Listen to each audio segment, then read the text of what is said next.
traemos para ustedes un video muy interesante respecto de la forma en que se debe dar una solicitud de concepto a la Administración de Impuestos Ciudadanos Nacionales y en general a cualquier entidad administrativa. Esto se hace pues vía derecho de petición y vamos a mirar muy rápidamente unas diapositivas que hemos preparado para ustedes respecto del marco legal de lo que es un derecho de petición. Entonces, el derecho de petición pues se encuentra contemplado en el artículo 23 de la Constitución Política, que establece que toda persona tiene derecho a presentar peticiones respetuosas a las autoridades por motivos de interés general o particular y a obtener pronta resolución. El derecho de petición se encuentra reglamentado en la Ley 1755 del 2015 y en el artículo 3 establece que el objeto y modalidades del derecho de petición ante autoridades.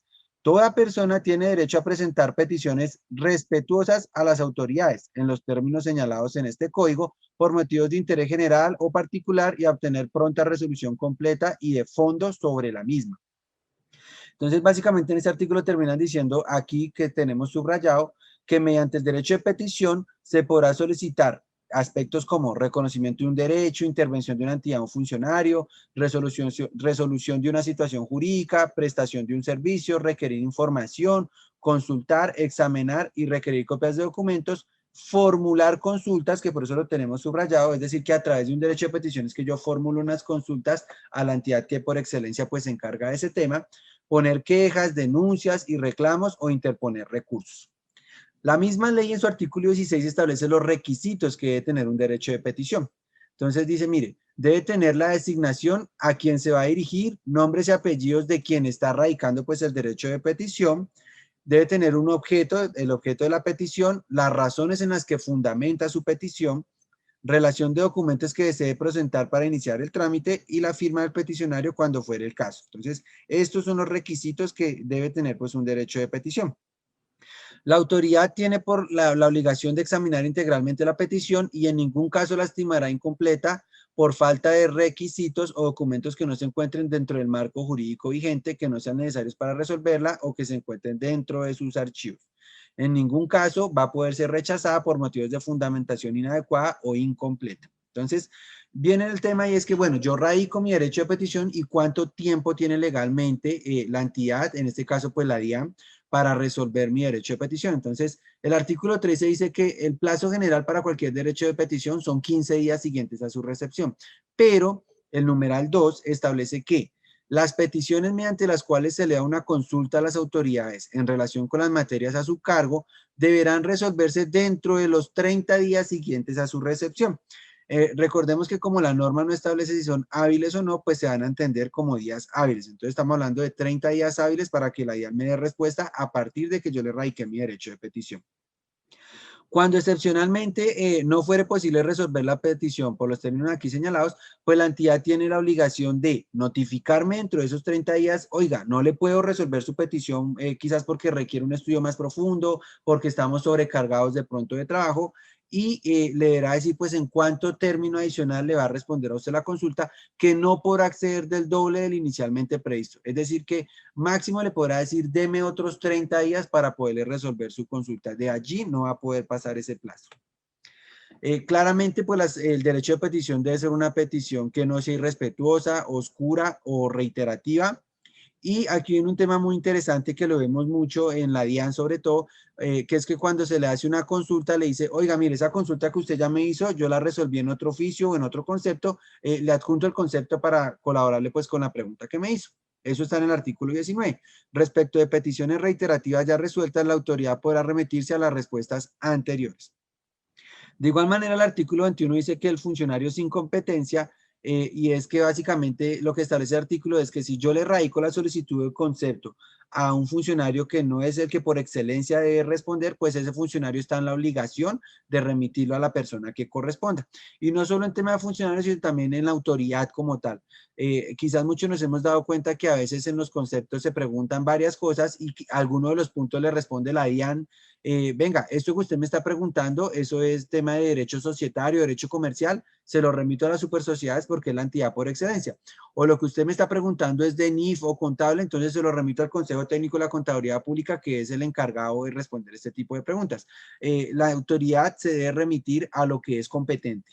DIAN, impuestos nacionales; si es impuestos distritales, pues la Secretaría de Hacienda Distrital o la alcaldía si es en un municipio; si es NIF, el Consejo Técnico de la Contaduría Pública. Entonces uno debe saber muy bien a qué entidad es que se debe radicar ese concepto, que es normalmente pues la entidad que por excelencia se encarga de regular ese tipo de aspectos. Por último, pues recuerden ustedes que los contribuyentes tenemos unos derechos que están en la ley 1607 del 2012, artículo 193, y respecto del derecho de petición, que están ligados con el derecho de petición, se encuentran el séptimo, que es a recibir orientación efectiva e información actualizada sobre normas sustanciales, procedimientos, doctrina; el octavo, que es a obtener en cualquier momento información confiable y clara sobre el estado de su situación tributaria por parte de la autoridad; el noveno, que es a obtener respuesta escrita, clara, oportuna y eficaz a las consultas técnico-jurídicas formuladas por el contribuyente y el usuario aduanero y cambiario; y la 15, a consultar a la administración tributaria sobre el alcance y aplicación de las normas tributarias a situaciones de hechas concreto y actuales. Y ya por último, pues les traemos, bueno, a quién se dirigir realmente el concepto de la DIAN. Insistimos, si se lo radica solo a la DIAN, ellos tienen la obligación de enviarlo a la subdirección correspondiente, pero el decreto 4048 del 2008, en el artículo 20, estableció dicha función a la subdirección de gestión normativa y doctrina. En su numeral tercero dice que esta subdirección tendrá la obligación de absolver las consultas escritas que se formulen sobre interpretación y aplicación de las normas tributarias nacionales en materia aduanera o de comercio exterior en lo de competencia de la DIAN. Listo. Ya viendo pues esta presentación, nos vamos a permitir pues básicamente vamos a radicar un concepto a la Administración de Impuestos Nacionales. Es unas dudas que tenemos pues directamente aquí desde la firma y queremos pues elevarlas a la Administración de Impuestos para que nos colaboren pues con unas dudas, unos vacíos ahí que encontramos. Y básicamente pues este es un modelo y un derecho de petición. Entonces, Bogotá, 25 de febrero de 2021, doctor, en este caso, pues, el actual subdirector de la gestión normativa y doctrina de la DIAN es el doctor Pablo Emilio Mendoza Velilla. Insisto, no importa que no lleve estos datos, pero pues se lo dirigimos directamente al subdirector de gestión normativa. Y con los requisitos que establece. Yo, Sergio Alberto Granados Hernández, identificado con cédula tal, con dirección tal, correo tal para notificaciones, invocando pues el artículo 23 de la Constitución Política y la ley 1755 del 30 de junio del 2015, de manera respetuosa me dirijo a su despacho con el fin de solicitar las siguientes consultas. Y ahí ya ustedes comienzan a hacerle la pregunta que ustedes quieren. Tratar de ser muy claros, muy concisos en lo que quieran. Claramente antes de preguntar, pues uno hace una búsqueda de que esa respuesta no haya sido pues resuelta en conceptos o oficios anteriores. Sin embargo, no hay ningún problema. Si usted la hace y ya la resolvieron, igual le van a mandar la respuesta correspondiente con otra respuesta que se le dio pues a otro contribuyente o consultante. Y nosotros básicamente aquí le vamos a preguntar 4 cosas. Primero, ¿qué pasa con los pagos no deducibles de los artículos, de los contribuyentes, de los que no son contribuyentes del artículo 23, 23 raya 1 y 23 raya 2? Llámese un sindicato, una federación, bueno, cualquier entidad de estos artículos. ¿Qué pasa si ellos no son contribuyentes, es decir, dan $1 de utilidad o 1.000 millones de utilidad, no van a tener que pagar impuesto? Entonces, ¿qué efecto tributario tiene la declaración de renta de ellos que hagan pagos que no cumplan con lo que establece la ley? Por ejemplo, pagos a trabajadores independientes sin solicitar seguridad social, pagos laborales sin hacer la retención en la fuente, pagos al exterior sin retención en la fuente, que la misma norma dice que no serán deducibles. Entonces nos queda la duda, bueno, y si eso lo hace un no contribuyente, ¿da lo mismo porque finalmente no contribuye o tiene alguna sanción? Y obviamente le aclaramos que en el caso de que la DIAN me vaya a responder que sí deben tributar, por favor me informe la base normativa con la cual ellos fundamentan pues la decisión de que debe tributar un no contribuyente si hace pagos que no cumplen con la ley.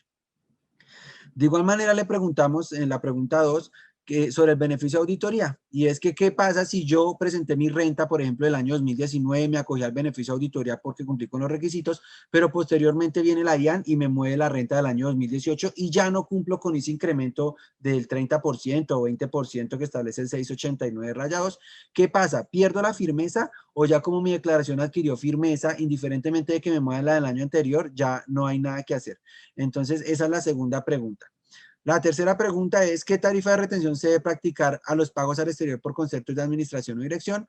Teniendo en cuenta que el artículo 408 pues establece que será el 33%, pero en Colombia la tarifa máxima de renta para el 2021 es el 31%. Entonces, ¿le aplico el 33 o le aplico la del 31, que es la máxima en Colombia?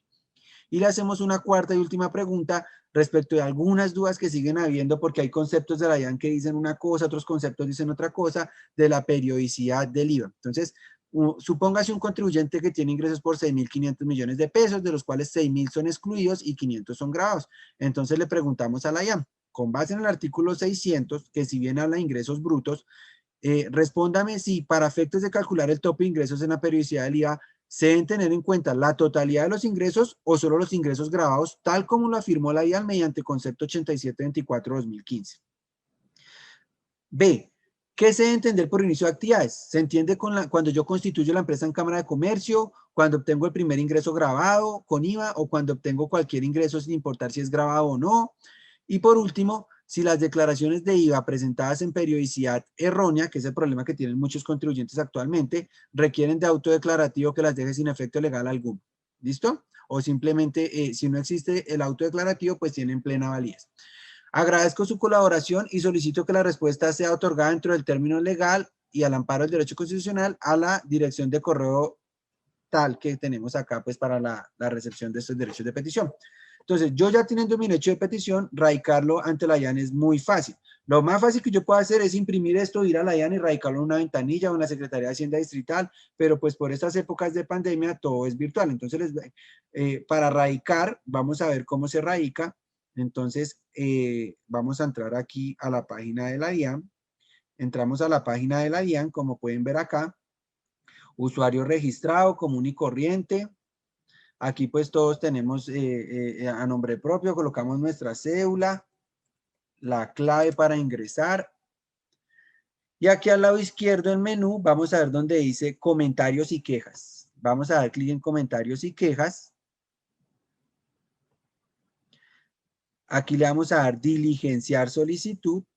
Tan pronto le demos diligenciar solicitud, pues nos va a decir que si ya tenemos un número de solicitud, esto es para consultar de pronto una que ya radique, si ya tiene respuesta o no. Le vamos a dar continuar porque no tenemos ninguna. Aquí aparecen los nombres del contribuyente. Bueno, país, pues le vamos a dar Colombia. Correo electrónico, vamos a marcar pues nuestro correo electrónico.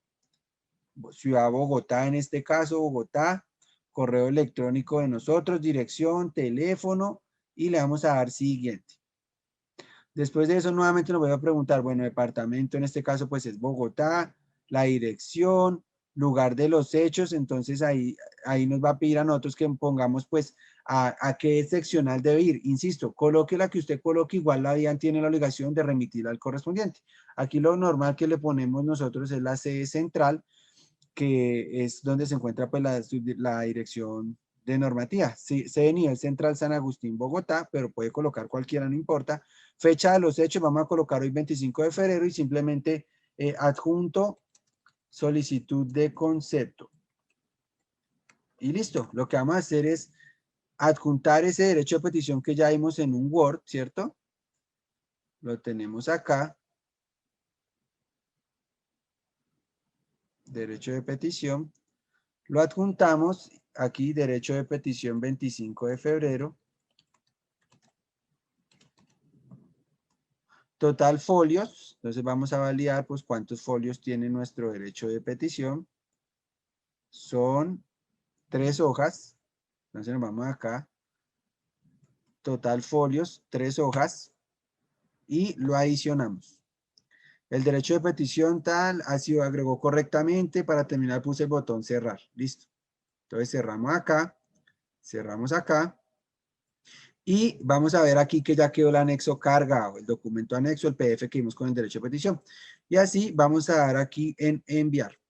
Después de que enviemos, pues eso nos va a botar un número radicado que debemos guardarlo. Con ese podemos hacer consulta al estado de respuesta de nuestro derecho de petición.